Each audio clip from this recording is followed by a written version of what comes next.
I wanted to say welcome, good evening, good afternoon, depending on which side of the country you're in. Here on the East Coast, it's 8 o'clock. Where Kip's at, it's at 5 o'clock because he's on the West Coast. So we got a little bit of time difference between the two of us, and probably with a lot of you as well. I want to thank you for coming tonight for the live stream. We're going to share a lot of great information for you, and I think you're really going to enjoy it. So the way this is going to work is we're going to give you some information up front. And as we're talking, feel free to throw questions in the comments. Now, because I am talking to you, I can't see the chat in the comments while I'm talking, but I do have somebody standing right over there who's going through and doing that. So as you're going through and putting questions in there, she is going to actually mark them. And at the end of our prepared remarks, we're going to go and take some of those questions and answer those as well. So stick around to the end and we will answer your specific questions as well. All right, with that said, Today, we're going to be talking about discovering the 3 things that you need to do right now to land your dream cybersecurity job in as little as 8 weeks. Now, who is this lecture for? Well, basically, we're going to be talking about anyone who is interested in quickly landing a position to begin your new career within the cybersecurity industry. And in the next 45 minutes or so, we're going to tell you some things that are just going to change everything for you. We're going to help you get a paradigm shift, if you'll excuse the corporate ease type phrase there. But that's what we want to do is we want to shift your perspective here. Whether you've been struggling for years to break into the industry or you're just getting started, we're going to help understand exactly where you're stumbling and how to overcome some of those hurdles that have been holding you back from landing your dream role within the cybersecurity industry. So, as I said, we're going to be talking for about 40 to 45 minutes, and we're going to help you learn a couple of things here. First, we want to teach you how to remove yourself from the never ending rejection cycle, even if you've been there for years. Second, we want to help you understand how to make your dream of becoming a cybersecurity professional a reality, even if it seems like it's impossible right now because you've been rejected a lot in the past. Third, we want to tell you how to get employers and recruiters to fall in love with you and make them just want to be calling you all the time, right? This will lead to more opportunities. Fourth, we want to talk about how to utilize your time more effectively by understanding the hiring process so you can start interviewing for positions in a matter of weeks instead of months or years. And fifth, how to do all of this without having to go back to college, attending spoon fed certification boot camps, or trying to figure out the real hiring process all on your own. Instead, we want to make this easy for you. So, my promise to you here is that we're going to give you a step by step plan to help get you from where you are today into a well paying cybersecurity career as an in demand cybersecurity professional in as little as the next 8 weeks. So, before we get started, I'm going to introduce Kip here and bring him on, and he's going to tell you about some of our house rules. Hey, everybody. It's good to be here. My name is Kip Boyle. I'm an experienced hiring manager. I'll tell you a little bit more about myself in a little bit. But yeah, thanks, Jason. I do want to cover some house rules. So, the first thing that you want to keep in mind as we go through this material is that there's no one secret trick or single best certification that's going to make everything successful for you in terms of getting your dream cybersecurity job. But there are a few key things that you can do that will let you get to the next level. Another house rule is that this is not a done fast program, right? We're not trying to tell you that you're going to get results by the end of the week. Rather, we see this as a done right program, which is to say that you will get results within the next month or two. That's just a very typical time frame that folks who work with us get results in. So just want to be upfront with you about that. Now, our students who are successful and are able to make that success happen in a month or two, the reason that they're successful is because they're working their tails off. They're listening to what we tell them. They're taking action, and as a result, they've earned the outstanding results that have come to them. Okay, so those are the house rules. Now, before we get to the good stuff, I want to check in with you. I want to see where you're at as you're sitting here now, as you're watching. I want to just give you a little pop quiz. Don't worry, you don't have to say anything back to me, but I want you to listen to these questions. And if you hear something that sounds familiar to you, if you hear me say something that you're struggling with, if you feel like it, go ahead and put it in the chat. Tell me what it is about that statement that is the struggle for you. All right. So, but only, if you're feeling confident, go ahead and do that. Now, here's what I want to check in with you on. So the first thing I want to ask you is, are you feeling stuck uh, in your current job, or, job, if you will, because it isn't a career for you, and you feel like you're actually in a dead end. Another question for you: do you feel like you spend large portions of your day searching for job postings on various online websites, or maybe you get an email in the morning with a summary of the positions that you're looking for, and it just feels like you're searching and searching and searching and really not finding the best fit? And so if you're applying anyway, or maybe you're finding some stuff that looks good and you go ahead and apply, but maybe you're never getting scheduled for an interview. Nobody's ever actually responding to your resume, to the job application that you submitted, and you've probably spent a lot of time doing that, but you're just not getting any callbacks. Now, if you are getting interviews, maybe you're not getting called back for a second or a third round of interviews, and you're wondering, well, why not? You liked me enough to talk with me once. Why aren't you talking to me again? Now, maybe the issue for you is you're just nervous about the when the time comes to actually have an interview. You're getting sweaty palms and your stomach's turning or something like that. Maybe that's what's really striking you in this job search. Maybe you just struggle to understand what employers are really looking for because the job requirements just seem so crazy. How can anybody actually, do all the things that they say that they're looking for? Maybe you've got some IT experience, but based on reading the job descriptions, you're just like, man, I don't have enough experience to land the kind of cybersecurity job that I really want. And as a result of all this, maybe you're just frustrated and just done with the whole job search process. Maybe you're here because you're ready to give up and you're like, okay, I'm just going to watch one more thing here and see if Jason and Kip have anything to offer me. But if I'm not getting anything out of this, then that's it. I'm just going to stop doing this. And related to that, maybe you're just like, I just cannot put another job application in. I just cannot bring myself to do it. I'm just not motivated because based on the experiences you have, you're just like, man, why am I wasting my time? I just don't have a chance. Now, maybe you're on the total opposite end of that spectrum, right? You want to be in cybersecurity, but you don't even know where to start. Well, if any of those things resonate with you, I want you to know you're in the right place. And we'd love to hear more about what your individual struggle is. But really, there's one big question, Jason, isn't there?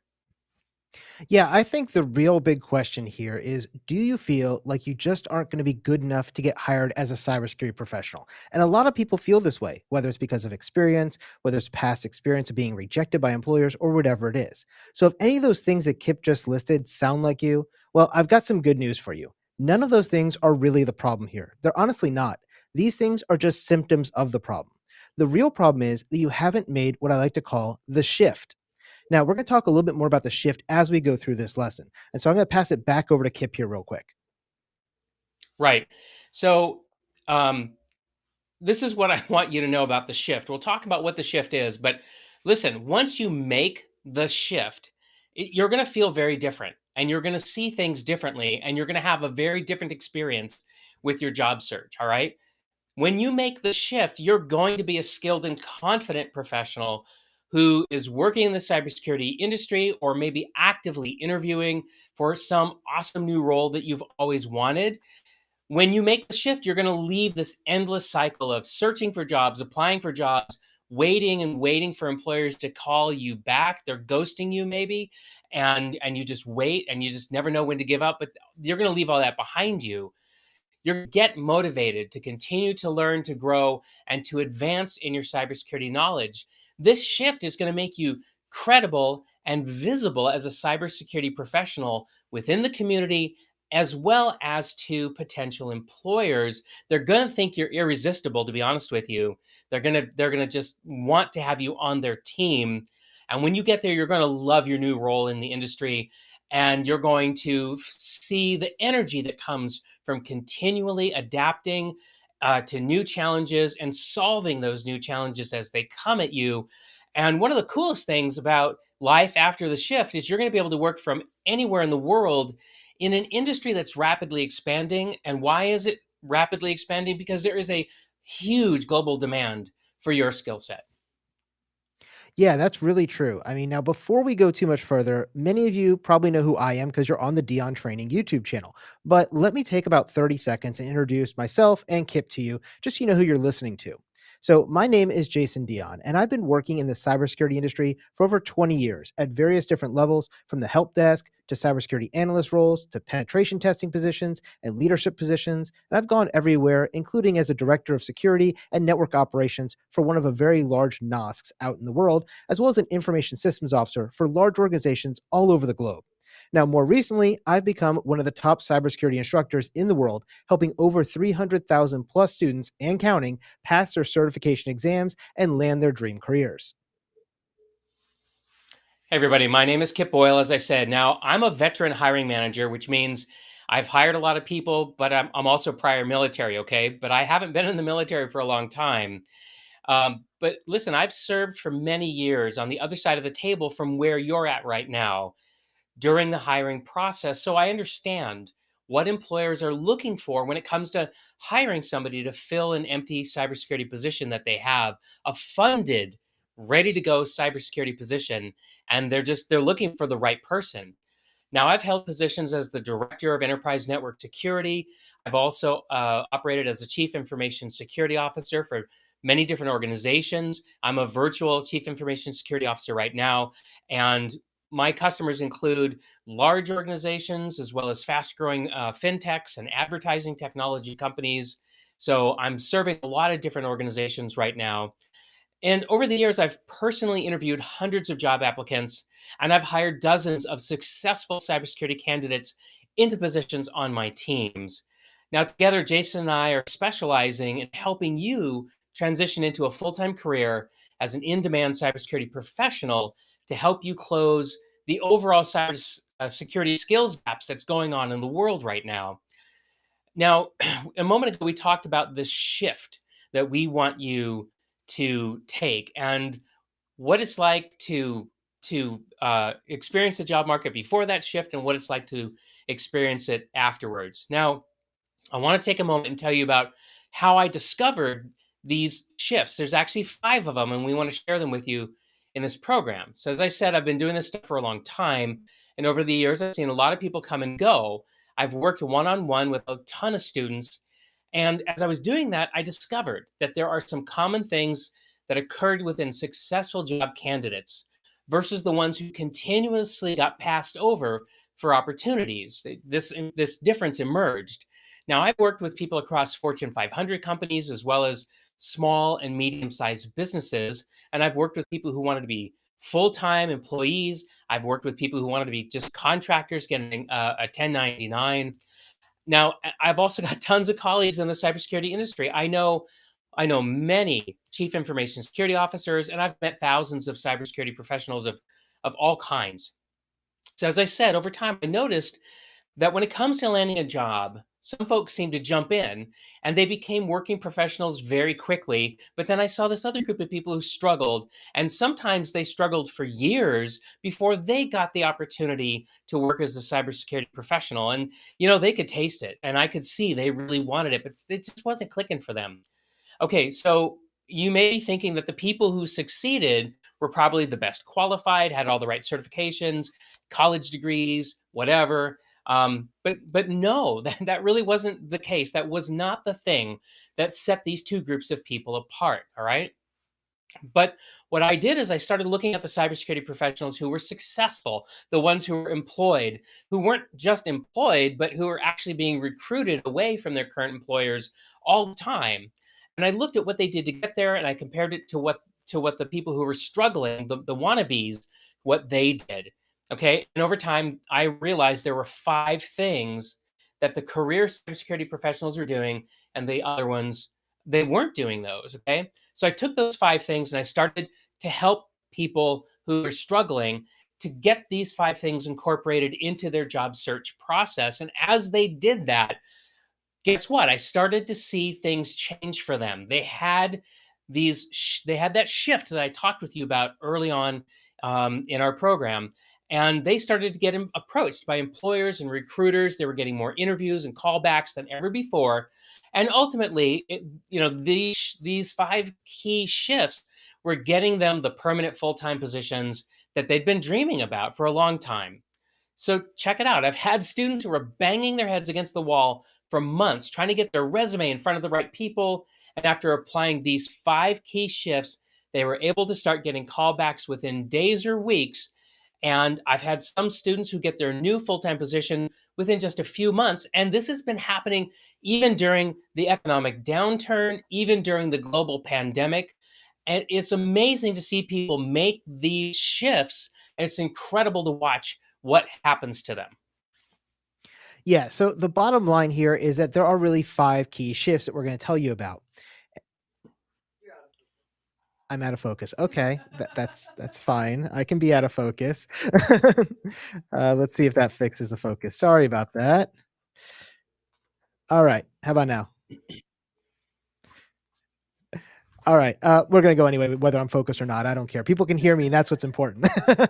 So, the bottom line here is this, right? There are five key shifts that you must make in order to become a confident cybersecurity professional who is permanently removed from this endless job searching purgatory. And that way, you can start commanding a much nicer salary, and you can have the freedom to work from anywhere in the world, depending on which contracts you want to pick up or which jobs you want to pick up. And we're going to walk you through all five of these shifts during this live stream that we're talking about. Let me start with shift number one. Shift number one is to be determined to achieve your goal, or what I like to say is get addicted to the process. This is total determination, total passion. Anyone who says a career in cybersecurity isn't possible, that you need a college degree, you need heavy math background, you need a laundry list of certifications. Well, I can tell you they are lying to you. And this is coming from the guy who teaches certifications for a living. I never tell my students they need 20 or 30 certifications, even though that would be in my best interest to sell you all those courses. That's just not true. This is all a complete and utter lie. Instead, it's important to have a couple of key certifications, and we're going to talk about that as well.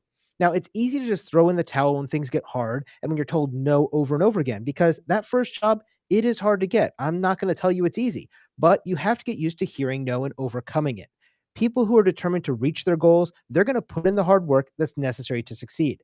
Just like Kip said at the beginning of our live stream, it takes work to go through this program, but it will get you the results you're looking for. Now, if your mindset is, I'm going to do everything in my power to get my dream job, then guess what?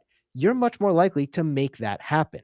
Now, it doesn't mean that it's going to be easy or that you don't have to earn any certifications, but the point is, you need to figure out exactly what your dream job is first and what it's going to take to get there. And then we're going to start checking off those things off your list until you get to that goal.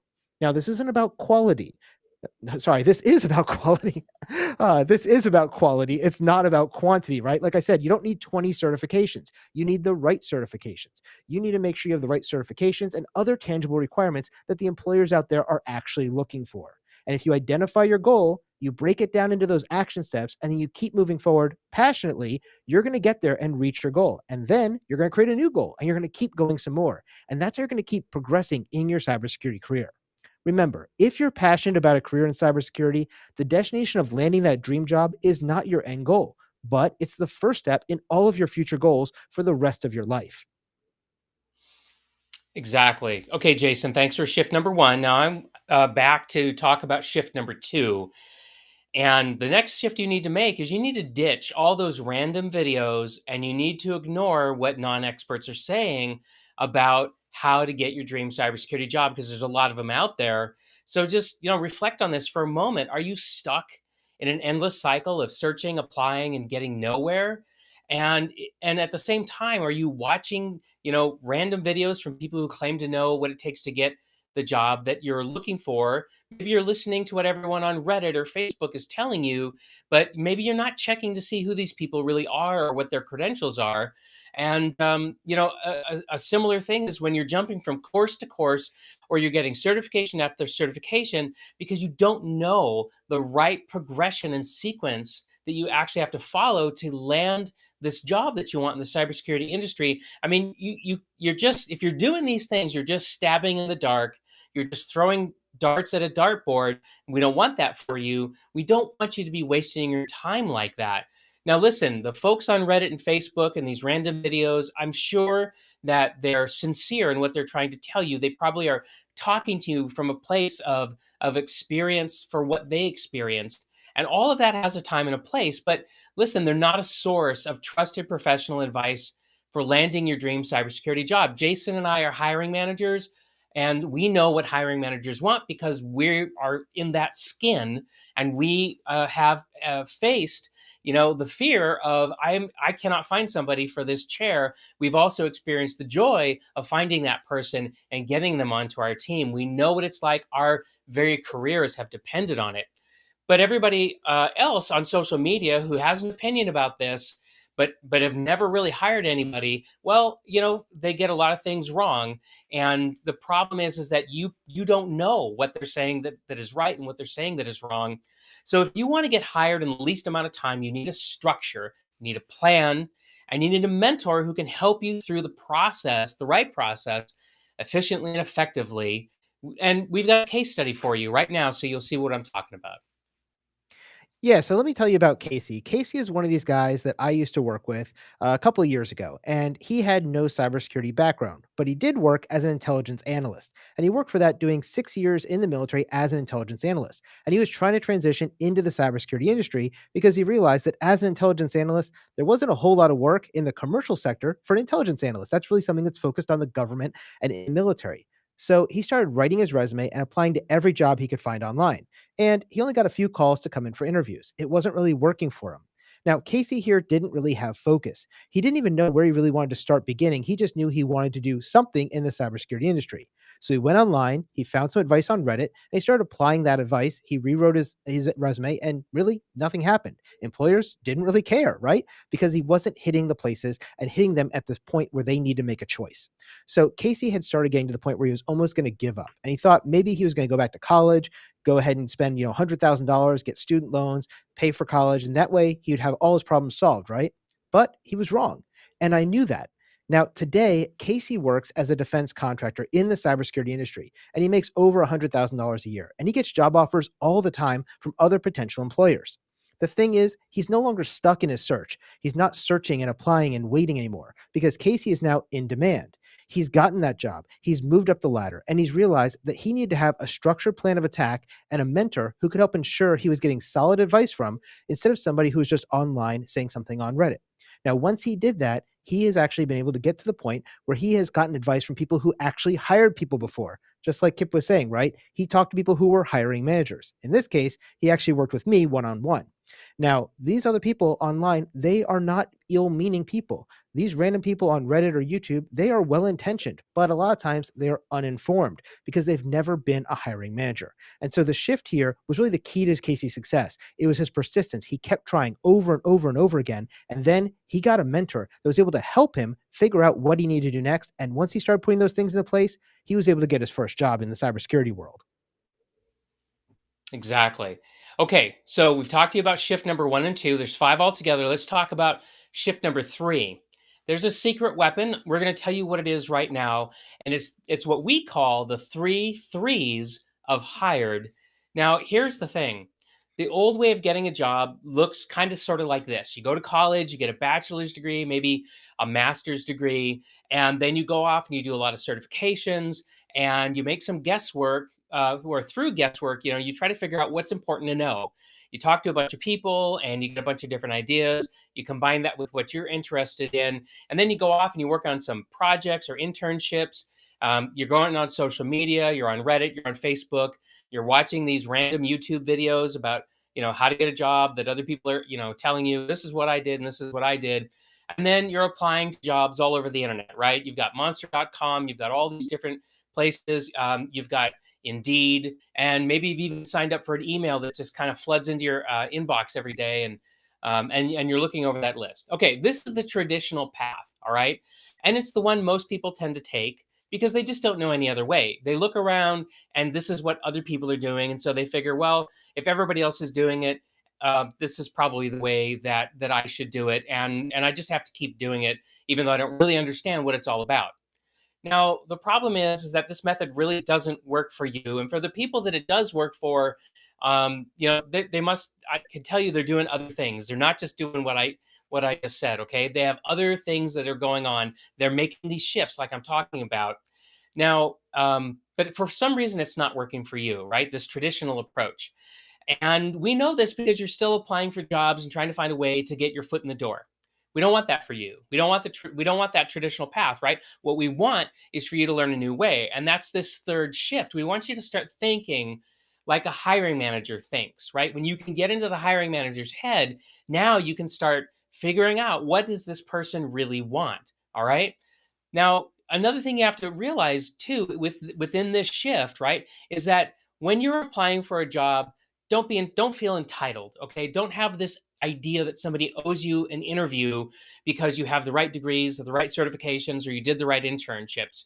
That is a defeatist attitude. It's not healthy, and I don't want that for you. Right? Nobody owes you anything, and when you think that way, it can get you into a downward spiral. Instead, I want you to realize that hiring managers are trying to go through hundreds, sometimes thousands of applicants for each of their open positions. They're trying to find the best person to fill that role, and you need to help them. You need to get noticed. Yeah, so because of this, it's really important for you to understand the process from the hiring manager side and identify exactly where you're getting filtered out of that process. And if you understand the three threes of getting hired, that's going to help you figure that out. So, first, I want you to ask yourself three main questions. Do you have a resume problem? Now, if you have a resume problem, you can know this is the case if you are going and sending in a lot of resumes, but you're never getting called in for an interview. If this is you, it means you are getting filtered out at the beginning and you're not even getting a chance for an interview because your resume is not getting to a hiring manager.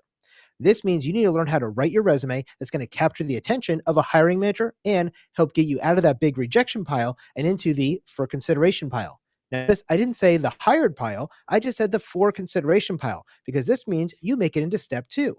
And this is where you have to ask yourself, are you blowing your interviews? If you're getting called in for a bunch of interviews, that means your resume is doing its job. Now, if you never get into your stage two interviews or into negotiations, though, that means you have an interviewing problem. This is where you're getting filtered out of the process because the person on the other side of that table, for some reason, doesn't like what you're saying or how you're saying it. Now, the third thing is if you've gotten your resume, you've gotten called in for interviews, and now you start getting to negotiations. Are you pricing yourself too high or too low during the negotiations? If your resume gets you interviews and you're getting past your first and second round interviews, and now you're still not landing a job, this may mean that you aren't negotiating the terms of your employment very well. And in that case, you might be overpricing yourself. Or even worse, you might be getting job offers, but they are coming in way too low. And this could also be a negotiations problem for you, too. So all of these three places are going to be potential places that can be filtered out of the position for the selection process by a hiring manager. And so as you start learning how the system works and see what it's like from the hiring manager side, you can start to learn to ensure how you can't get filtered out because you can be able to bypass some of these holes in the bucket and make sure you get down into the interviews and into the negotiation stage. Yeah, exactly. Okay, so here's where the secret weapon comes in, of the three threes of hired. Okay, so by looking at you through these three threes filters, we can identify how to make you the best candidate for an employer. We can help you figure out where the filters are in the hiring process and how to be successful even after you've landed the job. So the three threes are the fastest and they're the most effective way for you to get a career as a cybersecurity professional. And it's going to help you do three things in just 21 days. First, it's going to identify your credibility and existing skills that you can leverage into your dream cybersecurity job. Second, it increases your confidence during the application and interviewing process because hiring managers can sense when you're confident and when you're not. And three, it prepares you for a career. So employers are going to take you seriously and they're going to want to talk to you. Yeah, so the three threes of hired works because it's going to create well rounded applicants, not just those who have the core cybersecurity foundation required for the job, but also people who have the ability to demonstrate their authority while putting their best foot forward in the application and interview process. The three threes are going to ensure you have a solid resume and ensure you have solid interviewing skills to take the guesswork out from employers by answering three basic questions for them. Does this applicant have the knowledge required to do this job? Can this applicant clearly demonstrate the knowledge they claim to have? And can this applicant articulate their experience when we interview them? Now, let's go ahead and take a look at one of our students. Kip.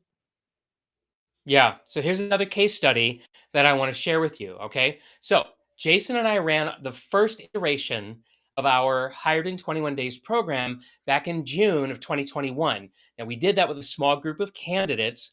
and we wanted to really make sure that what we put together was going to work well. So we just took a small number of people. Now, one of the candidates was Rick, and Rick had been looking for a full time position for the last 2 years, 24 months. He'd been looking and he didn't get any job offers. Now, before he began working with us, Rick had used other consultants and he'd used resume writing experts, but it wasn't working. He wasn't landing any positions.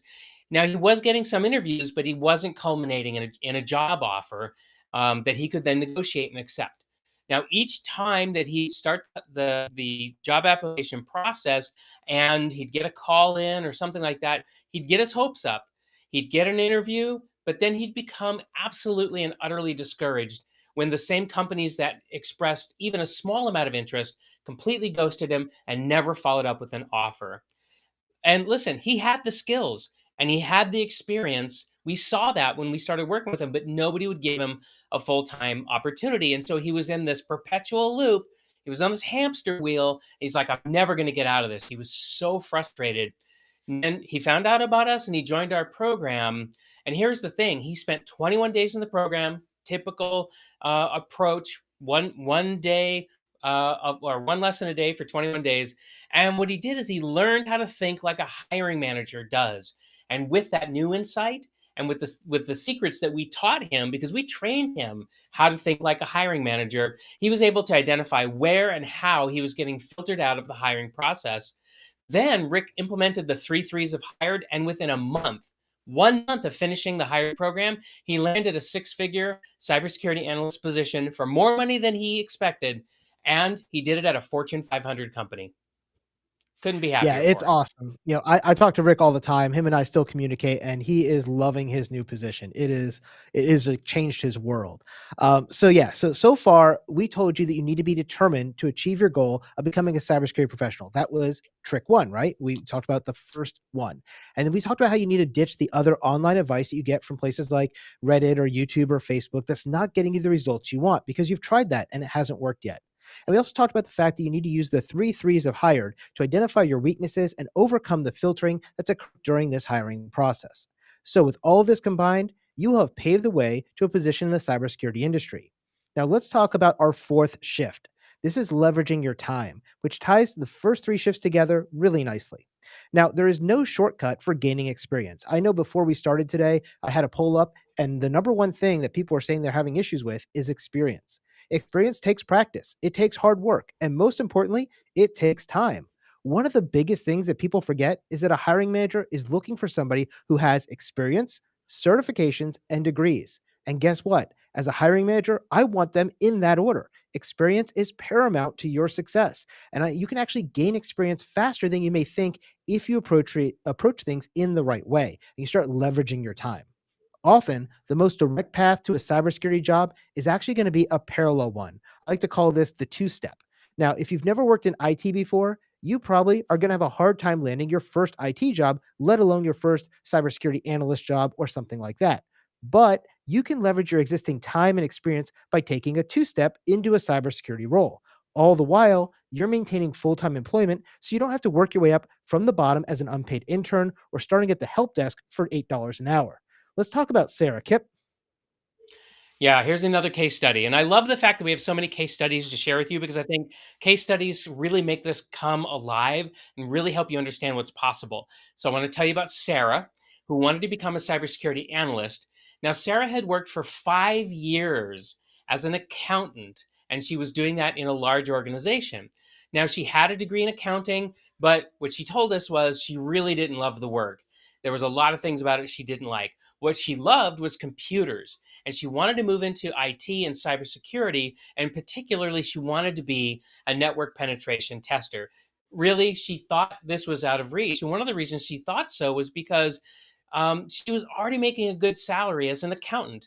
She wasn't an entry level person from a from a compensation point of view, and she just couldn't see herself leaving the good salary and the benefits that she had to take a $15 an hour job as a help desk as an IT help desk person just to be able to get some experience in IT, right? Now, don't get me wrong, experience, as Jason said, is super, super important. But think about Sarah's like, "Hey, I'm not willing to make that sacrifice. I won't even be able to put food on the table or pay my mortgage." Okay, so we worked with Sarah, and what we did is we identified that she had transferable skills. In other words, she knew how to do things already so that she could take her current expertise and use it as a basis for telling a hiring manager, "Hey, I'm worth it. I'm considering, even though I don't have an IT background, but I've got a lot of skills that are going to work really, really well in this new role." Now, what we told her is, okay, you're right. You should not go for an entry level IT help desk role. And really, actually, Sarah, you shouldn't even go for a cybersecurity analyst role yet, because what we found was that the best way to minimize her transition into cybersecurity was to make sure she had a few key certifications, pair those with her existing background, and then take the two step. Okay, so Sarah went and got her Security Plus and her CISA Plus, and then she applied to be an IT auditor. Okay, maybe you watching this right now, you don't want to be an IT auditor. Maybe you don't even know what an IT auditor is. But this is a really important part of the two-step shift that Jason was telling you about. Okay, an IT auditor actually shares a lot of the same characteristics as an accountant. So an IT auditor is detail-oriented, checklist-driven, and they can communicate technical concepts to a non-technical executive audience as well, just like a cybersecurity analyst typically has to do. So we said to Sarah, take your existing accounting background, wrap it with those certifications, and make a lateral move into a junior IT auditor role in the same organization that you're working with now. And because of internal equity rules that most HR departments are following, that means she didn't have to take a pay cut. And within 18 months of making that shift, she was able to then use her new experience as a junior IT auditor to justify applying for and landing her dream role as network penetration tester. And she did that in part because as she was working as an IT auditor, she continued to gain skills and experience while she was on the job working at her company. So you see, sometimes the most direct path to your dream job isn't a straight line up from the IT help desk, but rather it's a lateral move into something that's related to IT or cybersecurity.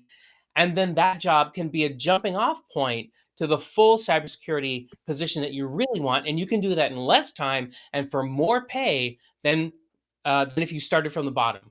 What's shift number 5, Jason? Definitely. I definitely agree with, leveraging your time, doing that type of a two-step. I've seen that work really well with people who are project managers as well, IT auditors from accounting, things like that. So when we talk about shift number 5, we're going to be talking about investing in mentoring. So you need to find a mentor who can help fast track you to where you want to be. Now, there's no secret to becoming a cybersecurity analyst or a penetration tester. It requires a lot of hard work and dedication, but a mentor can help provide you with some guidance, some structure, and opportunities to reach your goal.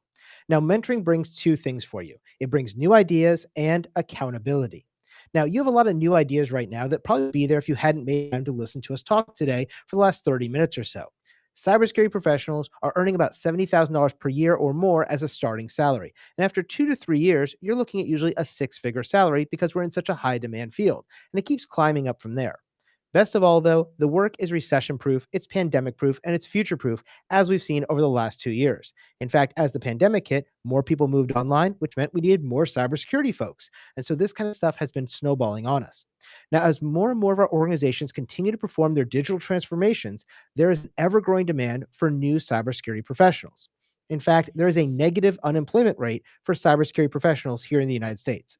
That means there are more jobs than qualified people when it comes to cybersecurity positions. Now, cybersecurity, just like most professions, is built on relationships and trust, though. So you need to find a mentor who can help open doors for you and that can help get you on the fast track. Now, we're not saying that has to be me and Kip, but it needs to be somebody. You need to find the best mentors out there and you need to spend what it takes to work with those people. Now, let me go ahead and pass it back to Kip, and we're going to kind of sum all this up for you. Right. Thanks, Jason. So when we started today, we promised that we would tell you a few things. We would tell you how to remove yourself from the never-ending rejection cycle that you found yourself in, even if you've been there for years, and how to make your dream of becoming a cybersecurity professional a reality, even if it seems impossible right now because you've had so many rejections and you've had to work through those. We've also said that we're going to tell you how to get employers and recruiters to fall in love with you in fact, to be seen by them as an irresistible candidate, which will lead to more opportunities for you, and how to utilize your time effectively by understanding the hiring process so you can start interviewing for positions in a matter of weeks, not months and not years. And we told you that you could do all of this without going to college or attending a spoon-fed certification boot camp, or even trying to figure out what is the real hiring process, but trying to figure that out all on your own. Yeah, when it comes down to it, what you really need is a step by step plan to get a career in the cybersecurity industry fast. Now, what you need to win first, you need to be determined to achieve your goal by getting addicted to the process. Second, you need to ditch YouTube and ignore what others are telling you. Third, you need to use secret weapons of the three threes of hired to identify where you're falling out inside the hiring process and then focusing your time and energy in that area. Fourth, you need to leverage your time, and sometimes that requires taking a two-step into cybersecurity. And fifth, you need to invest in mentoring. Now, these five shifts alone are enough to get you into the cybersecurity career you want. They really are if you're doing these things well. But now you're going to have a choice. Right.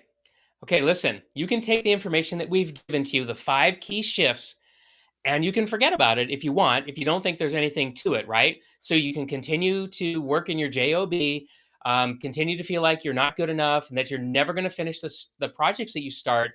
You're just, go back to continue working in your boring day job and never transition to a successful cybersecurity career as a cybersecurity professional. In other words, take the blue pill, okay? Or you can take the red pill and you can start seeing what the results that you've always dreamed of, the kinds of things that we're telling you that the people we've worked with have experienced. You can become a confident professional. You want to be permanently removed, don't you, from the ups and downs of the global economy and the recessions. Even the cybersecurity people who got laid off because of the pandemic, and how the restaurant industry and entertainment industries took a hit, they were rehired in no time. They spent almost no time on the bench. That's how good this can be. Now, you probably also want to have employers and recruiters reaching out to you. You want them to see you as an irresistible candidate. I know I want that for you. And you want to work professionally, don't you, with experienced hiring managers and get them to help you navigate the hiring process? Okay, if you want to take the red pill, if you want all those things, then Jason and I have something for you. And I'm going to pass it back to Jason so he can start telling you about it. Yeah, so the first thing we have for you is completely free. My team and I have created a simple survey to help you identify exactly where you're getting filtered out in that hiring process when we talk about the three threes of hired. It may be resume, it may be your interviewing skills, it may be your negotiation skills, it may be your level of certifications or degrees, whether that's too low or too high. And we're going to help you identify it. And if you want to do that, just go over to hiredin20days.com. And on the front homepage, we have a free quiz there you could take. Now, once you take that free quiz, you are going to receive several emails from Kip and I that are going to go into more depth about the three threes of hired and how we can work with you directly over a 21-day period to help hiring managers absolutely fall in love with you. Now, whatever your biggest challenges in hiring are, we have seen it all before and we know ways to help you overcome it. Now, the quiz is at hiredin21days.com. That's hiredin21days.com. And it's a quick quiz. It only takes about 3 minutes, but it really could change your life by identifying exactly where you're stumbling. And as I said, the cost is completely free just for you sitting and watching this webinar with us tonight. Now, if you want to learn more about our Hired in 21 Days program, you can go directly to hiredin21days.com/hired and learn more about our exclusive 21-day program. And it's actually going to be starting up really soon. Our next one actually starts Halloween, Sunday, October 31st, and runs for 21 days. We did that to make sure we get you finished in time for Thanksgiving. Now, so that's the first thing that we have is the quiz for you. We have this information on our program. Kip? Yeah. Let me unpack what's going to happen if you decide to join us in the program. Right. So it's 21 days. Now, each day, starting on Halloween for 21 days, you're going to spend about 30 minutes with us. And you're going to learn exactly over that period of time what the hiring process involves from the hiring manager's perspective. And more importantly, we're going to tell you what you can do to hack this process to your advantage. And there's nothing unethical about this, okay? You're not going to be lying to anybody, but what you are going to be is a savvy insider who understands what's really happening across from you on the other side of the table. Now, in this program, you're going to get exclusive access to both Jason and me during the 21 days. You also have the opportunity to get personal one on one review of your resume and your interviewing skills by me. I actually do all the resume review and all the interview critique, and I do that person to person. You're going to get personalized feedback from me. Now, because this is so personalized and because every person in it gets that kind of feedback directly from me, we can only take 30 students at a time. That's the most we can do in order to provide that quality experience. All right. Now, if you're interested in this and you want to join us for the course, I really need to encourage you to check it out and sign up fast because there's only 30 spots. Once they're filled, the door shuts and the enrollment comes to an end until the next enrollment period. Yeah, and when we talk about the next enrollment period, that isn't until 2022. So you're going to have to wait till after the new year. So this is our last program for the year. Now, this program, you're going to learn how to write your resume based on the job you want to achieve, how to identify your transferable skills, highlight those in your resume in the case you're going to be doing a two-step, and how to find the right job for you based on your personality type and other keys to building your successful resume to land those job interviews. Then we're going to run your resume through our hiring manager's AI systems, which is known as ATS, the applicant tracking system. And Kip is going to do the individual resume review for you. This way, you'll be able to understand why you're being filtered out when a human may not even get to look at your resume because AI is looking at it first and it might push you out and never get to the hiring manager. So, we're going to help you identify those things. We're also going to send you that personalized feedback on how to fix resume mistakes. All that is done specifically by Kip. Then we're going to move you into the interview phase. Now, in the interview phase, you're going to learn what you should and should not say during an interview and how you can showcase the things in your history to your advantage. We're also going to do mock interviews with you where we're going to give you individualized feedback on how you answer different technical, non technical, and fit based questions. And again, Kip is going to do all that individually with you one on one through our system. In our third week, we're going to focus on salary negotiations and how to really hit the ground running in your new career once you get hired. This week alone can help you earn thousands of dollars more per year by using the right tricks and tips during your negotiations. In addition to all of that, we have several bonuses that you're going to receive if you sign up in the next 10 days, which is when our next session is going to be starting. This includes my exclusive cleared course that is not available anywhere else. Now, this course, Cleared, is going to be your guide to understanding the US government job market, the security clearance application process, and the world of defense contracting. If you're worried that no one's going to hire you because you don't have a clearance, this course can help you understand fully the ins and outs of that system. Yeah, a lot of people ask us, how do I get a job in the defense industry, or how can I get a job that requires top secret security clearance? Well, that's what Jason's free bonus course is going to cover specifically, and you'll get that exclusively here if you sign up in the next 10 days. Now, there's a few other things you're going to get too as a bonus. So I've got a perfect resume template. You're going to get that, and you're going to get my specific instruction to help you put who you are and what you have to offer into that template. And this is one that hiring managers really love it. I know because I have shared the template with other hiring managers that I know and I've received their feedback. And so this is as tuned of a resume template as you can get for the eyes of hiring managers. We're also going to give you the top 40 soft skills interview questions that you can expect to face when you're job hunting. We're also going to get the top 40 hard skill interview questions that you can expect to face. This is really important, these two top 40 lists, because it's going to let you do the kind of homework that you need to do so that when you get these questions asked of you, you're not going to sweat and struggle. You're not going to have that feeling in the pit of your stomach. There's not going to be any wet, clammy hands. You're going to know what to say, and you're going to come off sounding confident and irresistible. Now, the last thing I want you to know about that you're going to get is we have a members only community, and you're going to get exclusive access to that. And again, in that open community, one on one mentorship from me and Jason. And you're going to be able to talk to your peers as well, right? The folks going through the course with you. And we're going to guide you through the hiring process. And we're going to answer your questions throughout the entire 21 days. Yeah. So before we leave, I want to remind you of a couple of things. And that one is that hiring tends to be done in seasons. Now, we are just finishing up the fall season, which is in October. And then November and December, it gets a little slow. But by going through this course now, you're going to be finishing up right at the end of November, right in time for the next big hiring season, which starts right after the first of the year, January 1st. That is the time that a lot of companies get their new budgets. And right after New Year's, they're going and looking to fill a lot of positions. So if you're ready to make a change in your career and finally land that new cybersecurity position, you're going to want to be a part of this program that's starting on Halloween, October 31st. It's going to graduate right before Thanksgiving. This program is happening at exactly the right time for you to take advantage of the new year hiring season that's just about to start. And you don't want to miss it because it is one of the biggest times of the year for new positions to be posted and new positions to be hired for. And you want to get that job as soon as possible because you're leaving money on the table. Every month you wait is another month of much larger salary than you're probably getting now that you're just leaving on the table.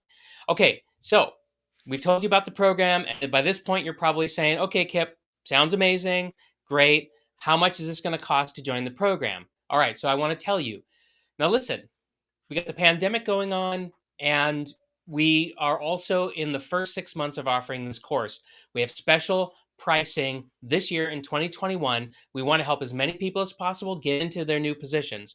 Now, this program costs normally $997, but this year, and this is the last time we're going to do it until that we're gonna do a cost adjustment. We're actually cutting the cost in half. So instead of 997, it's actually 497. All right. Now we're doing this for a number of different reasons, but the key here is this is the last time we're going to do it. And so if this is of interest to you at all, I encourage you to get on board. Look, cybersecurity is as close as you're ever going to get to a recession-proof, pandemic-proof career. And if you're not in here now, we want you to be in here. There's never been a period of higher demand for cybersecurity people. There are funded jobs waiting out there to be filled. So there's really no reason for you to wait. Once again, if you're ready to take action, just go directly to this URL, hiredin21days.com/hired. So if you go there and you're ready to commit and you're going to give us 21 days of your life, 30 minutes a day, if you do that, we're going to help change the trajectory of your entire career moving forward. Okay. I want you to do this because I want you to be prepared for that first hiring season in 2022, like Jason just told you about. All right. So, again, last class we're offering in 2021, last class with our special 50% off pricing, normally $997. And if you come back to us in January, that's what it's going to be. This is your last chance at $497. There's only 30 seats. When they're gone, they're gone. We're not going to like magically raise the gate again and somehow put more seats in the class. We can't do that. That's the capacity. Okay. Hiredin21days.com/hired. I want to see your resume. I want to see your interviews and I want to give you that feedback. And I want to give you everything else that this course has to offer. So, really appreciate you spending your time with us. We really look forward to helping you get hired. And I think we have some time for Q&A. Yep. So we're going to jump into Q&A. I'm going to put both Kip and I on the screen here. And as I said at the beginning, my assistant over here has been collecting your Q&A questions from the chat. So we're going to go through that. She's going to put both me and Kip on the screen. It's not working. Okay. All right. Do you have your the questions for me? Okay. Bring up a question, then we can work on bringing Kip back on the screen.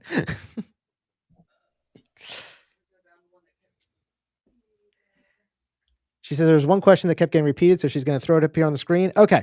What specific minimum certifications are needed for an entry-level job in cybersecurity? So this is definitely one of the things that we talk about in the course. Now we got Kip on the screen. All right. So this is definitely one of the things that we talk about in the course. And I'll give you kind of the short answer here. And we spend a lot more time on this in the course, obviously. But first, you need to know what job is your entry-level cybersecurity job that you want, right?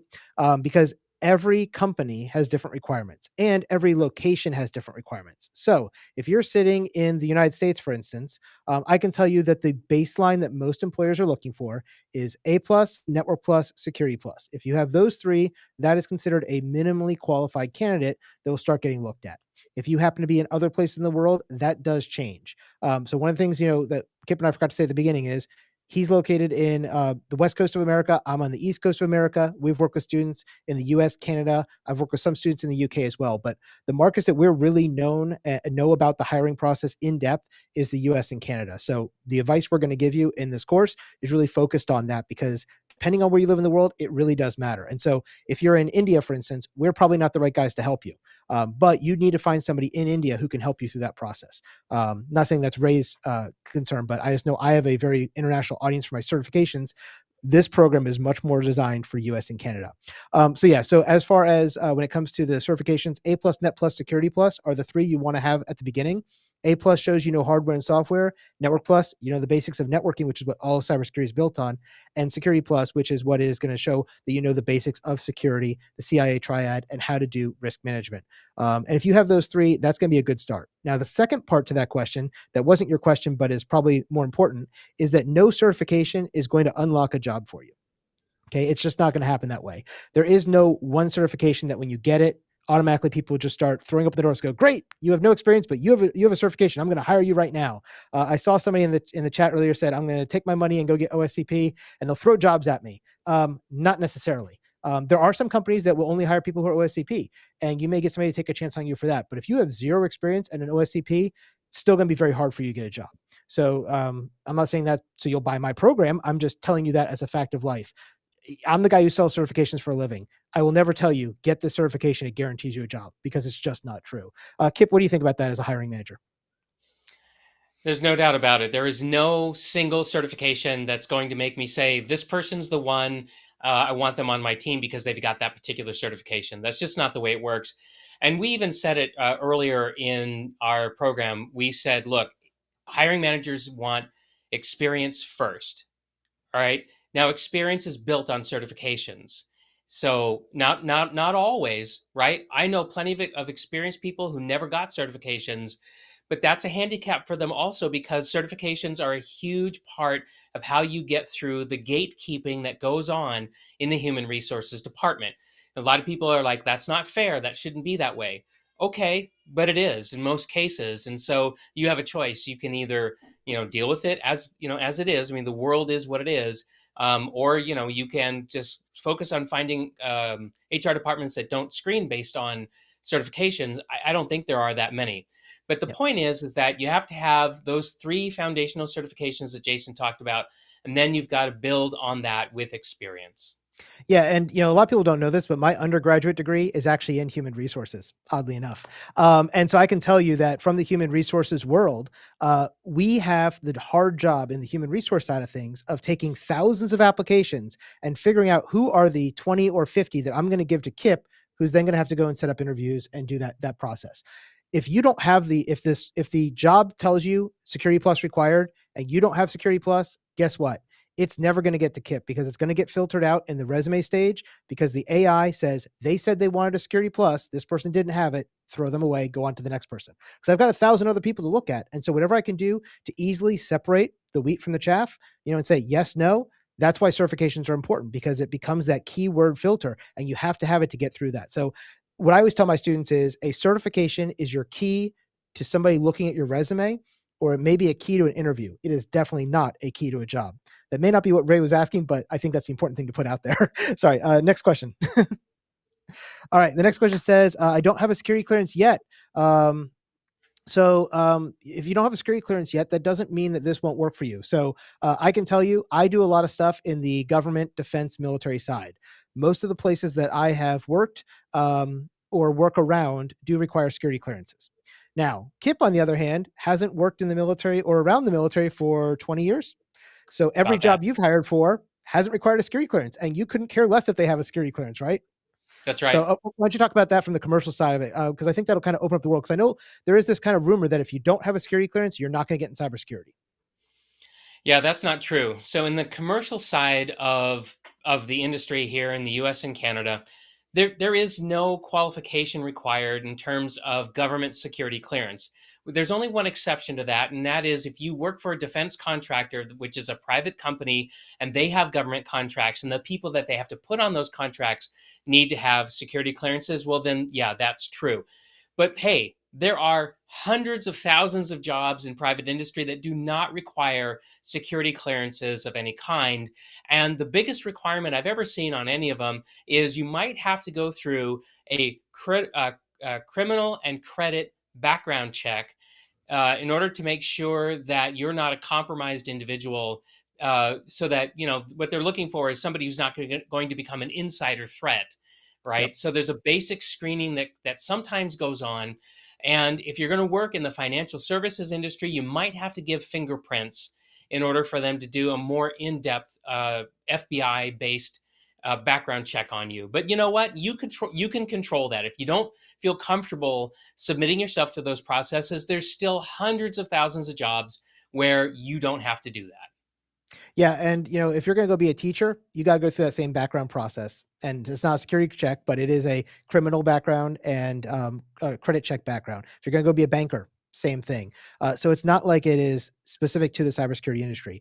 I will tell you, yes, there are about half of the jobs that are going to be in the defense sector. If you have a security clearance and you don't have all that experience, that is a way to break into the cybersecurity industry like Casey did. He happened to have a top secret security clearance from working in the military. So he was able to leverage that into his first job because they were willing to take more of a chance on him because, as you'll learn in my cleared course, it costs them about $10,000 to $20,000 to get your security clearance. So if I can hire somebody who already has a security clearance, I can put you on contract day one. I can hire you today, put you on contract on Monday, and by Tuesday, I'm already getting paid from the government for having somebody in that job. So I would much rather get somebody who has no experience in a clearance than somebody who has a lot of experience and no clearance if I'm the contractor, especially if I'm a small contractor, because I can't afford to have you on payroll while I'm waiting for your clearance. That said, Rick, the guy we were telling you about earlier, the company he's working for, they hired him without a clearance. They've put him in for a clearance because they do some defense contracting, and they are currently paying him in what's called overhead. He's working for them until they can get him cleared to go work on the government contract side.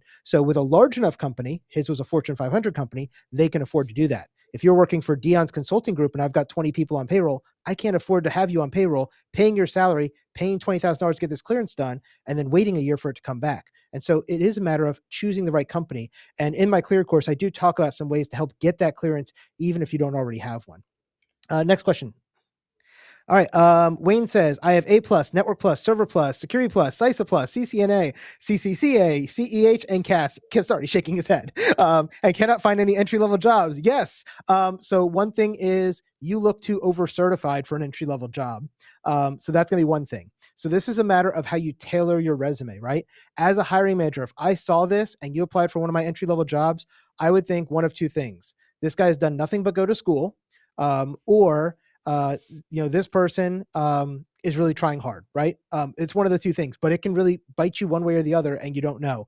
I know that Kip's philosophy when he sees something like this is this guy spent way too much time in school and he's got too much stuff. So what should you do? You should cull the herd. You should not list all of your certifications. I have like 25 certifications. When I apply for a job, I list 3 to 5 that are relevant to the job I'm applying for. I wouldn't list all of them because this can hurt you by being over certified. I see the same thing with people who went and got their bachelor's degree and their master's degree, and they've never had a job, and then they're applying for entry level jobs, and people are going, "You've got a master's degree. You're not going to take my job that pays $50,000, $60,000 a year for an entry level job because you've got all the student loan debt you got to pay for. So I don't want you." And so they've kind of priced themselves out of the market. So you got to be careful with that. Kip, what are your thoughts? Sorry, I should have let you go first. No, that's quite all right. No, listen, I agree. So there is such a thing as being over certified. Now, just because you have all the certifications doesn't mean that all hope is lost. I agree with what Jason said, which is you just want to put on your resume when you apply for the job just the certifications that are listed in the job description and no more. Now, that can feel really weird because you're like, gosh, I really, I spent a lot of time studying for these things. I paid money for them. I'm proud of what I've done. And I get that.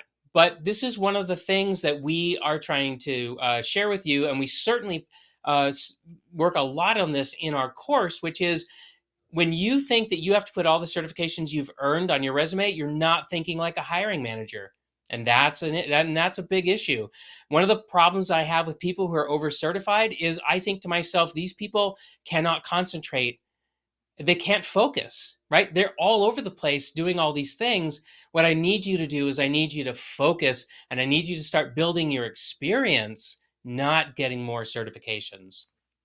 Yeah, and also start with the end in mind, right? When you're applying for a job, look what they're asking for and then cull off the things that don't apply. Just like I have three different resumes I use depending on the job I'm applying for. If I'm applying for a college professor position, I'm going to highlight my teaching experience, right? If I'm applying for a cybersecurity analyst or pen tester position, I'm going to show all my technical background. And if I'm going to go for a leadership experience, then I want to start, if I'm going for a CIO position, for instance, I'm going to talk about how I was an IT director, or I was a director of a network operations center, or things like that. And now all these things were things I did throughout my last 20, 25 years in my career. But I can choose what I'm going to highlight in each job that is more or less relevant to the job I'm trying to get. Every time you apply for something, it shouldn't be a canned resume. It needs to be crafted for the job you're applying for. What's the next question? All right. Are there reviews or testimonials for hiredin21days.com? Great question. Yes. If you go to hiredin21days.com/hired and you scroll down, you'll see some testimonials from some of the folks who worked with Kip directly. There's three on there that are actually video testimonials. Those students were happy enough with the program to leave some video testimonials that they shared with Kip. And then we are always collecting more testimonials as people are getting hired and what they like about the program. I can tell you, I got an email 2 days ago from one of the folks in our class. His name's Donald. And he said day 6 alone, in his mind, was worth the price of admission.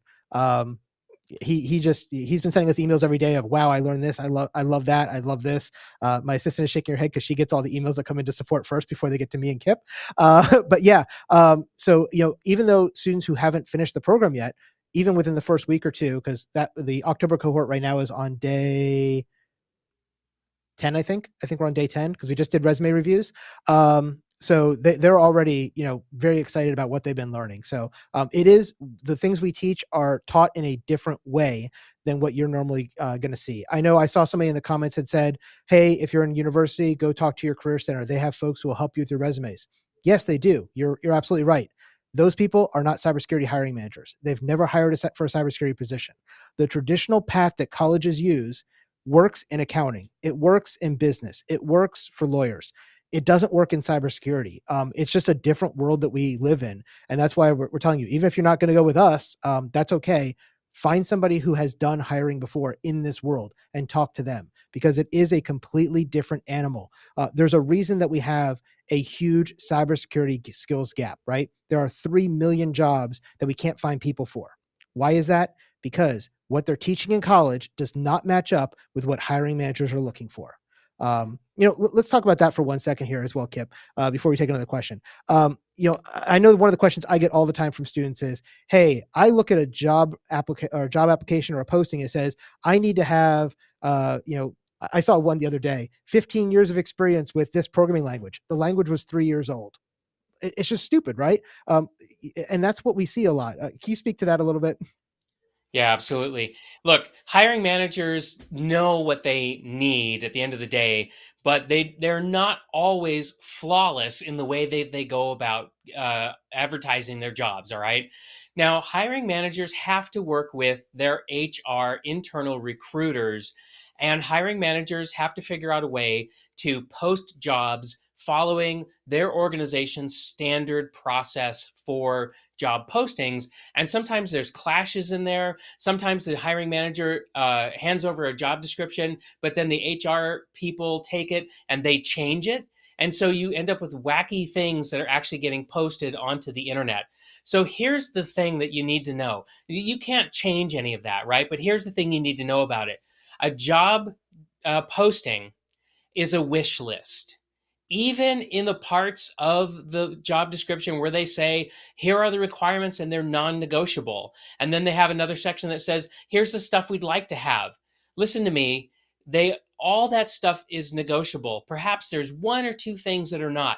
But I'll tell you this, at the end of the day, if I have a job posting out there and I've got 15 people who are otherwise well qualified, but none of them are hitting on all the requirements, I am probably going to take the best qualified person, as long as I'm sure that they can do the job. And then I'm going to help them get themselves leveled up so that they do meet all of those requirements. The point here is, don't look at a job description as the specs for the new video game that you want to play and say, oh, well, I don't have enough RAM for this game, so I guess I'm not going to be able to buy it and play it until I do a RAM upgrade.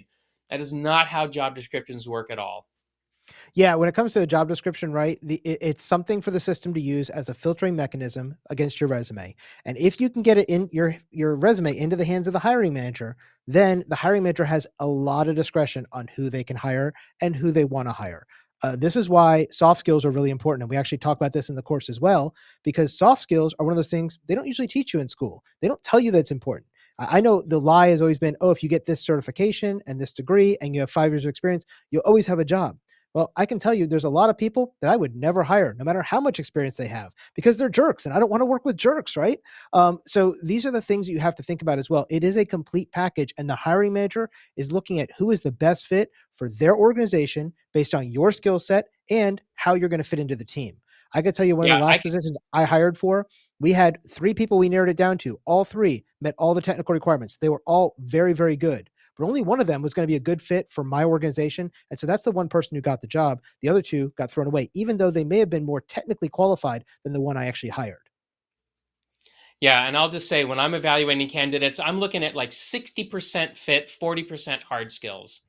Yep. Yeah, you want people you know, you like, and you trust. Next one, if friend said, "How can one get to be in a cybersecurity role without any certs?" It's harder, right? I guess I'll let Kip start with this, and then I'll take my side of it, since I'm kind of biased against with certs because I teach them and sell them for a living.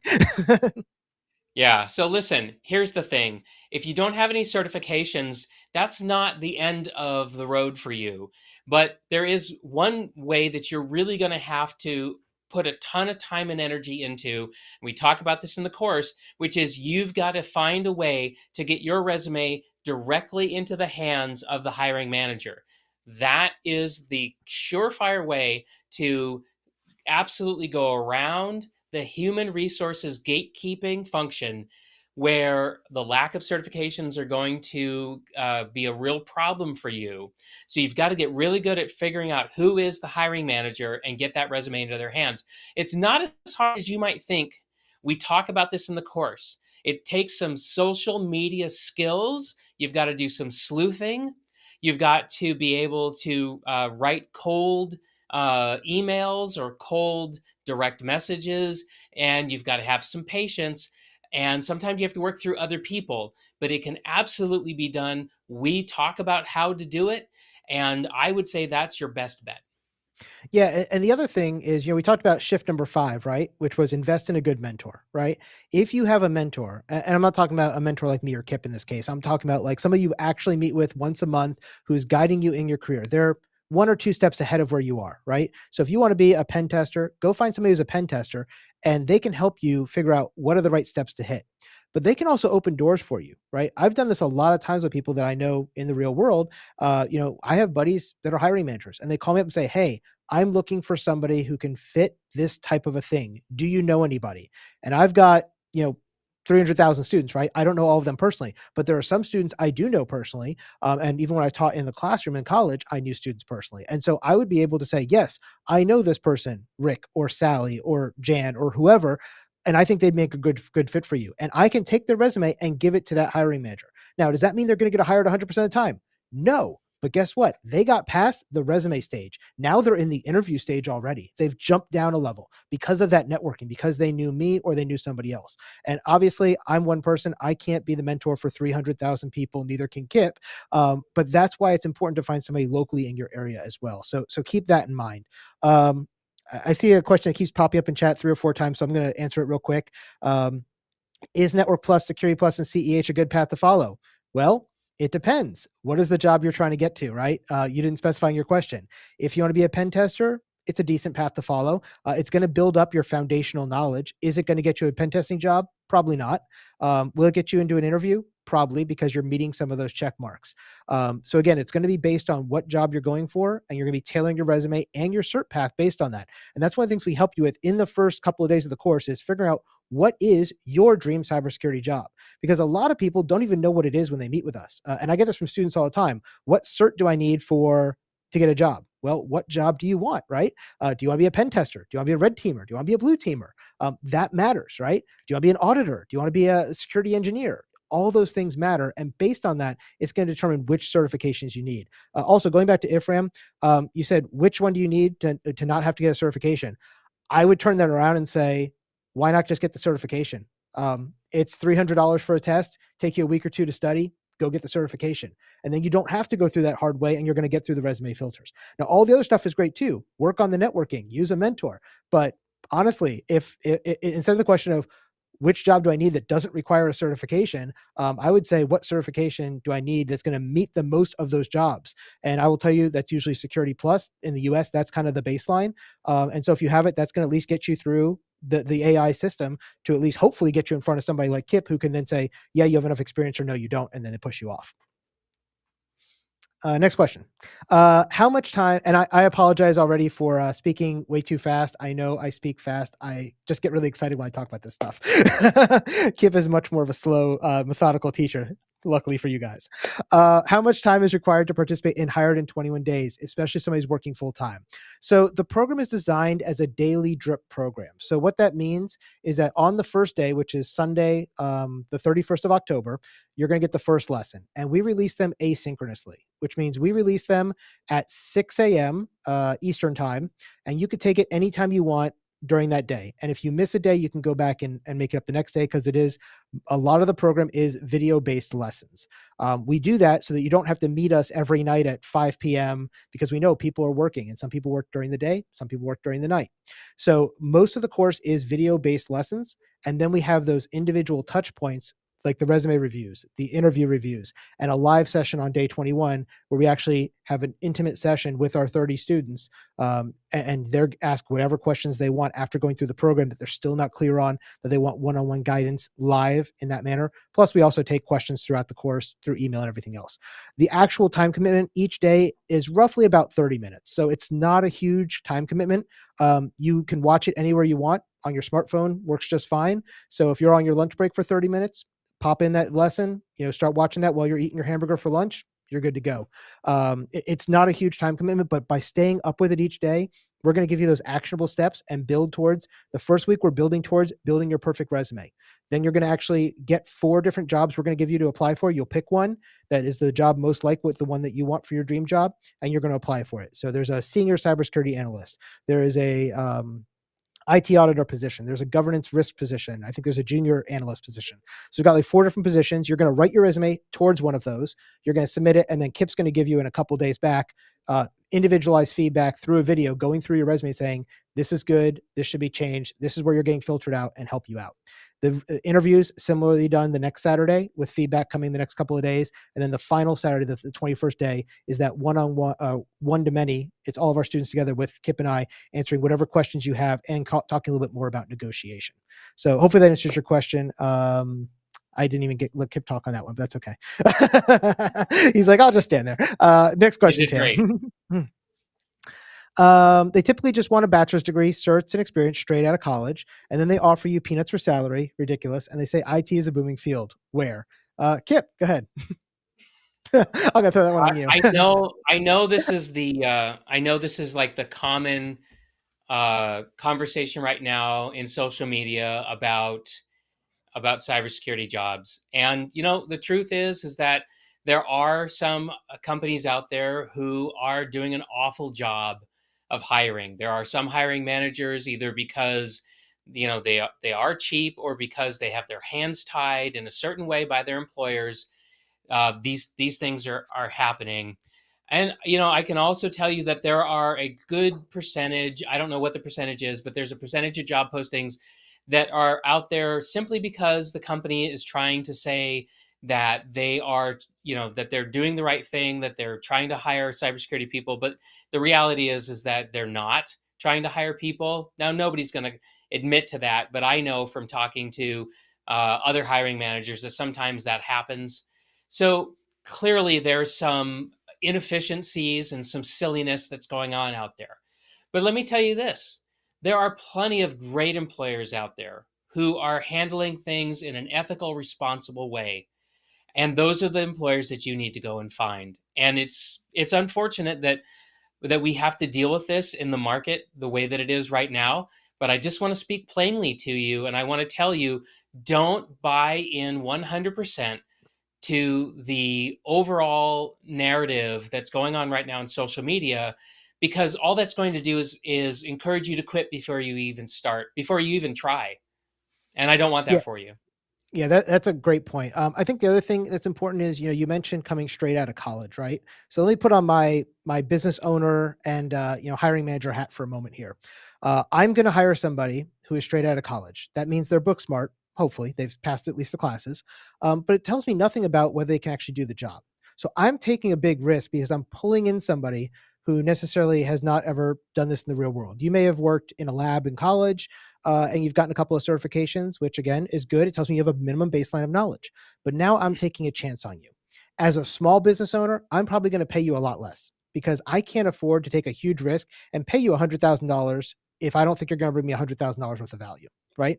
So you're probably going to get a job in 40, what I usually see as a starting salary, somewhere between 40 and 60,000, depending on where you live in the country. If you're in Kansas, for instance, 40,000 is about right. If you're in DC, 60 to 70 is usually what I see. If you're in San Francisco, it's somewhere around there as well because of cost of living. But that's what you're going to get with just degree straight out of high school, straight out of college, excuse me. And it's also what you're going to get whether or not you have a degree or not. I could tell you when I was working at the community college a couple of years ago in the DC area, we had a program where we were getting people their A plus, Network plus, Security plus, and CCNA. And we had companies in that area that were running SOCs that were hiring our people every time they graduated. They went through a year-long program, they got their 4 certifications, and they were making $60,000 a year, and they were working in DC as a junior cybersecurity analyst, and they went through about another 6 months of training on the job once they got there. And so the company was paying them less because they knew it's going to take me 6 months to make you useful to me. So it's costing me $30,000 out of pocket, half of your salary for the first year just to get you useful where I can put you to work, right? And actually get you on clients' work. So there is that element to it as well. Whereas if I go and hire somebody like Kip, I know from by the end of the first week, he's going to be valuable to me because he's got all this experience, right? And so he's going to be worth more money. And that is what happens. One of the big misnomers, and I do blame a lot of the colleges for this, and we try not to be this way, is that people talk about entry level cybersecurity jobs and hey, they make $70,000 per year, and we even said that in the talk earlier. That is the number that BLM, Bureau of Labor Management, says is the average in U.S. $70,000 per year. What they're not telling you is that the average entry level cybersecurity job is not an entry level job like you're normally thinking of. When I think of entry level job, I think of someone that can be hired, put into a role, and by the end of the first week, they're already doing useful work for the company. When you go work at McDonald's, by the end of the first week, you know how to flip those burgers, run the cash register, flip the fries, whatever it is, and you're useful to them. But because it has a very low entry, because I can take anybody off the street and make them useful by the end of the first week, I'm going to pay them $8, $10, $15 an hour, right?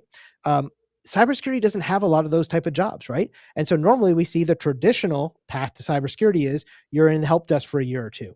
You're working as a system administrator for a year or two, and then you move to cybersecurity. So at this point, you've got 3, 4, 5 years of IT experience. That's why you're in that $70,000 once you move into the cybersecurity realm.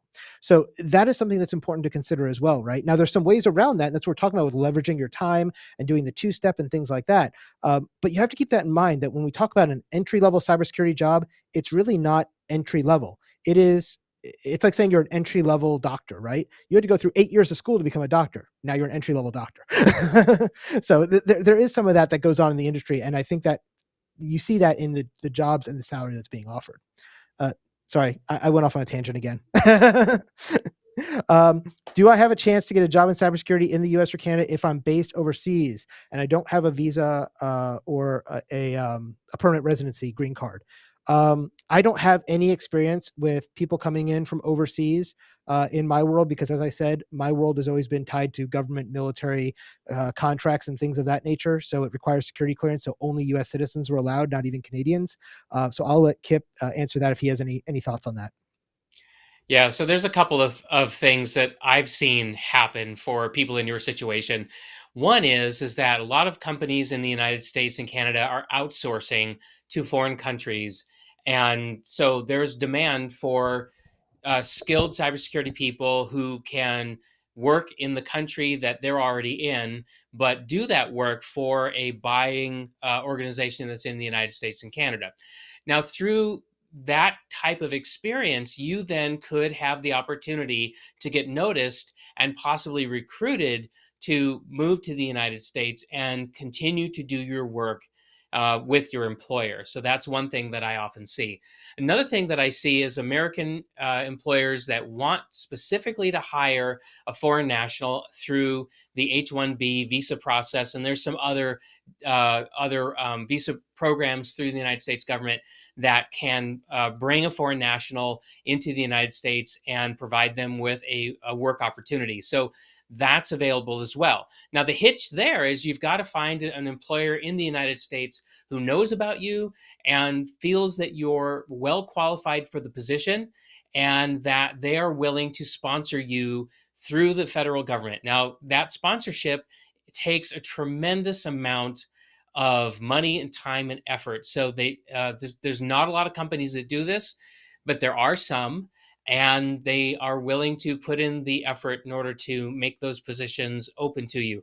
Now, I've never hired a foreign national into a job like that, so I can't tell you exactly what the process is, and I can't tell you exactly what your chances are, but I can confirm that these programs do exist.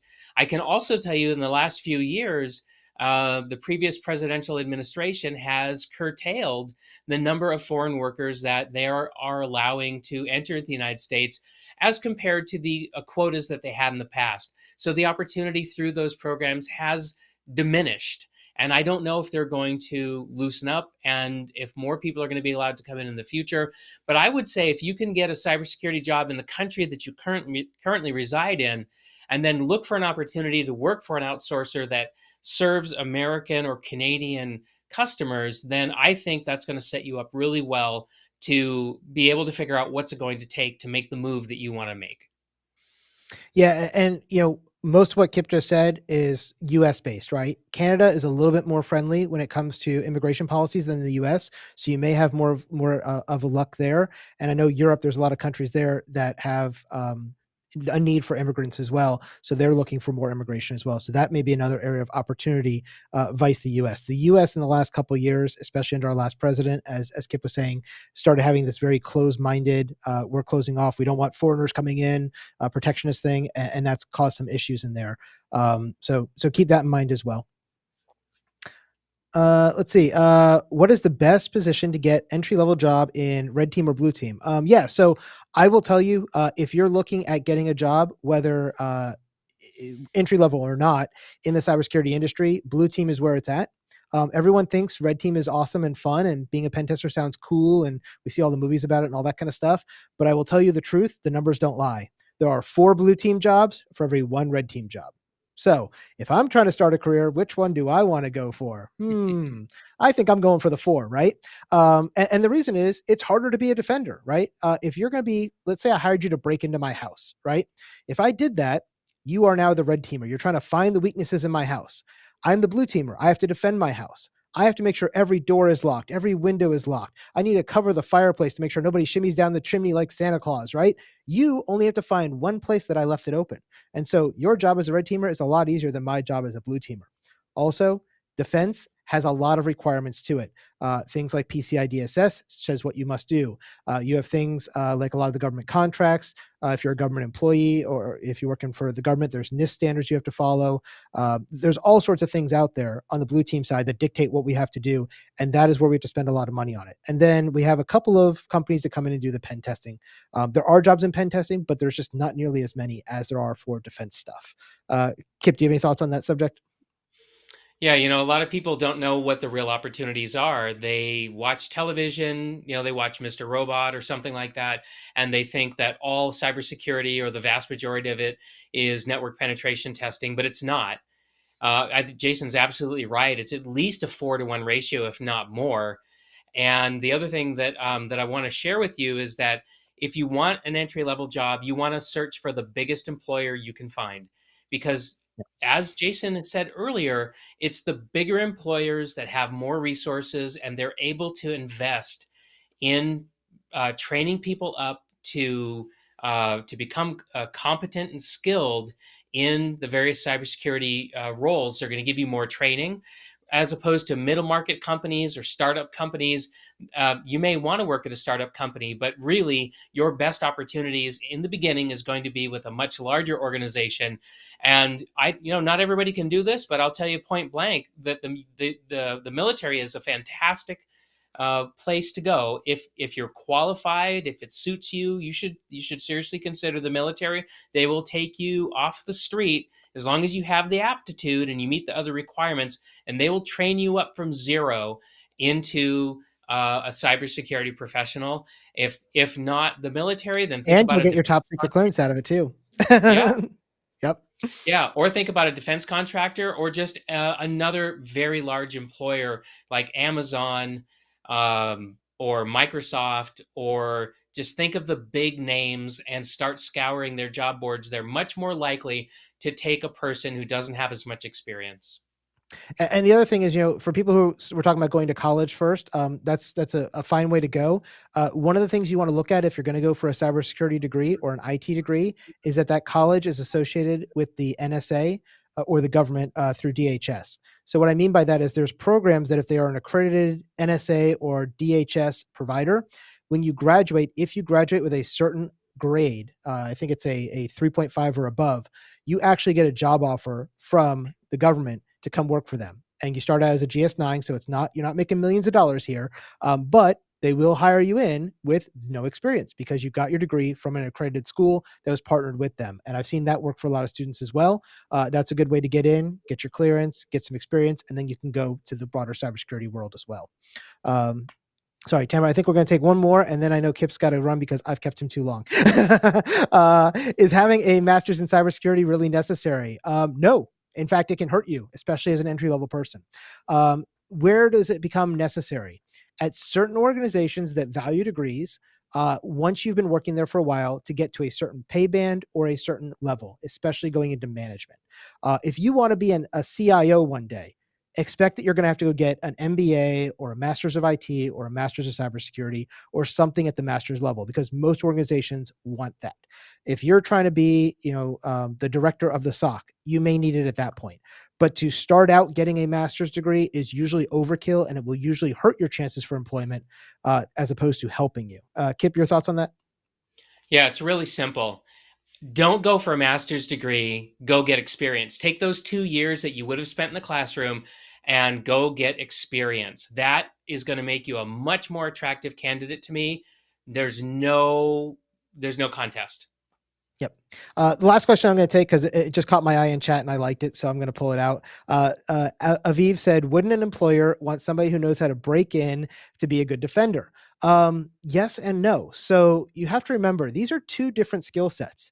Breaking in is really easy, right? All I've got to do is run a Nessus scan against your machine, find a vulnerability you haven't patched for on one of your 20,000 workstations, and then throw the exploit using Metasploit, and boom, I'm in your network, right? There's a lot of easy ways. I can send a spear phishing email, and one of your users clicks it, and all of your defenses are wide open to me now. So breaking in, not really that hard. Now, the hard thing is for your defenders to actually see that by looking at network traffic, by looking at logs, by looking at activity, and seeing what did I do and piecing that story back together. That is the real challenge. That is the hard thing.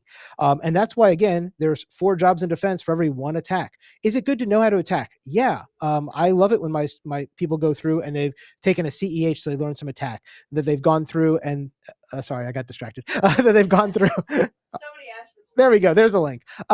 They've gone through and they've learned CEH or Pen Test Plus, and they've learned the basics of an attack. But what's more important to me as an employer is, can you catch that attack on the other side? And what you have to do is look at the sensors and using things like Security Onion and Wireshark, and your different logs and your packet captures, and being able to put that story back together and being able to almost be a detective and forensically figure out what happened and how did the bad guy break in. As I said, as a pen tester, I got to be lucky once. I got to find one of your users who clicks a link. I have to find one machine that you forgot to patch out of the 20,000 on your network. And I'm talking about big networks because my last position, I was responsible for a network 2 positions ago, for 1 million endpoints. We had 1 million computers located on 6 continents around the world that my shop of 10 people was responsible for protecting through our delegated command and control structure to all of the other organizations around the world. And if just one of those forgot to patch something and some bad guy bad country, bad guy, bad girl, whatever, got into that machine, it could cause all sorts of problems for our network. And so that is really the challenge of defense and why we will never be out of a job as cybersecurity defenders. There is always going to be a need for us because there's always going to be bad people doing bad things, creating new bad things to go. Western Governors is a great school. I like Western Governors. I have a lot of my students who go to Western Governors, and it's a good school. It's all online. It allows you to go through the program as quick or as slow as you want, and most of their classes are tied to certifications. So while you're in Western Governors, take those certifications, and then as you're applying for jobs, you can put the ones on that are relevant to that job, and you've got a bouquet of flowers to choose from to put forth the best resume for you. All right. So we've been going for a little over an hour and a half. So I'm going to let you all go because it's getting late here on the East Coast. And I know Kip probably wants to go get dinner. So thank you all for joining us today. I really do appreciate everybody being here. I got Kip back on the screen again. So I'll let Kip say any parting words. I just really appreciate you being here. We really hope that you opt into the program. But even if you don't, right, we've shared some really helpful information with you. The 5 shifts that you need to make, the 3 threes have hired, and we really hope that that serves you well. And we wish you a great career. Yeah, and if you don't get help from us, get help from somebody who knows what they're doing because we want to see you succeed. We're not here just to take your money and sell you something. I can tell you this is not the most profitable thing that my company does because it takes a lot of time to work with people one-on-one through these 21 days. And that's why we have this program set up the way it is, and we limit it to only 30 students because it does take a ton of time and resources for us. But we do it because we know it helps those who go through the program, and it's the way that we can make sure that it works for everybody involved. So I'd love to help every 300,000 of my students. Unfortunately, I just can't. So we have to limit to the 30 at a time that we go through in this program. And we look forward to hopefully having you in the program. So with that said, I'll sign off here and I'll see you guys next time.